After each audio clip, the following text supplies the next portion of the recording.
दादा वर्सेस दादा संघर्षाची अजित पवार आणि भाजपचे आमदार महेश लांडगे यांनी एकमेकांवर थेट टीका केल्यामुळे पिंपरी चिंचवड शहरामधील राजकीय संघर्ष टोकाला पोहोचलाय। एका कार्यक्रमादरम्यान बोलताना अजित पवार यांनी कुणाचंही नाव न घेता इशारा दिला होता।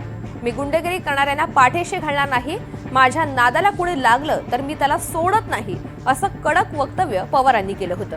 या विधानाचा रोख आमदार महेश लांडगे यांच्याकडे असल्याचं मानलं जात होतं। दुसरीकडे अजित पवार यांच्या या इशाऱ्याला आमदार महेश लांडगे यांनी अत्यंत आक्रमक भाषेत उत्तर दिलंय। पवारांचा एकेरी भाषेमध्ये उल्लेख करत त्यांनी प्रत्युत्तर दिलं।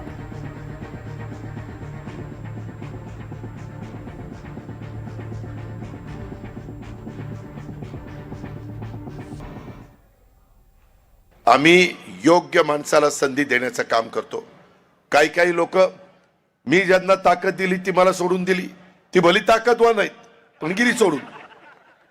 त्यांच्या मुलांच्यावर काय आरोप होते हो, कशा पद्धतीनं तुम्ही दादागिरी करता, तुम्ही दहशत निर्माण करता, गुंडगिरी करता।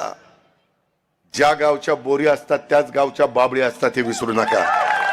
आणि मी देखील आरेला कार्य करणार आहे। मी एकतर कोणाच्या नादी लागत नाही, पण कोण माझ्या नादी लागला तर मी त्याला सोडत नाही। त्यामुळं तुम्हाला अख्ख्या महाराष्ट्राला माहिती, मी जर कुणाचं ठरवलं तर त्याचा कार्यक्रमच करतो। अरे तू कार्यक्रम करतो तर आम्ही काय बांगडे घातलं?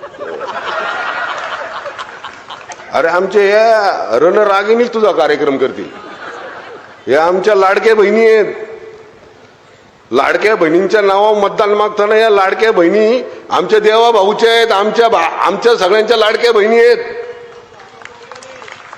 आमच्या लाडक्या बहिणी आहेत या। अरे हेच कार्यक्रम करतील तुझ्या, तू बाकीच्या कार्यक्रमाच्या नादी नको लागू आमच्या।